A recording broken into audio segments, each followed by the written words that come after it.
বন্ধুরা ভিডিওটা দেখে যাও ভিডিওটা বেশিক্ষণ লাগবে না, 1 মিনিট লাগবে। তোমাদেরকে টাকা দিতে বলছি না, না ফলো করতে বলছি। তোমার ইচ্ছে হলেই ফলো করো, দেখে যাও ভিডিও। সবাই স্টার্ট করে ভিডিও করা, কেউ শুধু ডিসিপ্লিন আর কনসিস্টেন্সি করে কেউ ভিডিও ছাড়তে পারে। আমি ছাড়বো, এটা আমার চ্যালেঞ্জ। আমি 1 বছর এরকম ভিডিও এক্সারসাইজ আর মোটিভেশনাল ভিডিও প্রত্যেক দিন ছেড়ে দেবো। সবাই স্টার্ট করে, কেউ লাস্ট পর্যন্ত যেতে পারে না। কেন যেতে পারে? তাদের ধৈর্যের অভাব। আমার অনেক ধৈর্য আছে, আমি ভিউ পাচ্ছি না, ফলোয়ার আসছে না, লাগবে না।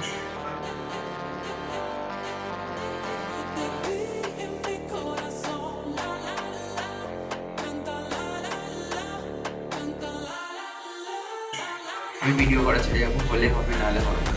আমার কাছে একটাই বক্তব্য, কেন স্টার্ট সবাই করে নেবে, শুধু লাস্ট পর্যন্ত যেতে আর কেউ পারবে না। এটাই তোমাদেরকে দেখাবো আমার এই ইনস্টাগ্রামে আর ইউটিউব চ্যানেল। এটাই দেখাবো আমি কত দূর যেতে পারি। আর তোমরা এরকম ভিডিও দেখতে গেলে আমাকে ফলো করো, বেশিক্ষণ টাইম লাগবে না, একটুখানি দেখে যাও, বেশিক্ষণের ভিডিও। আর আমাকে ভালো লাগলে ফলো করো। চলো বাই, ভিডিওটা দেখতে থাকো। Bye bye.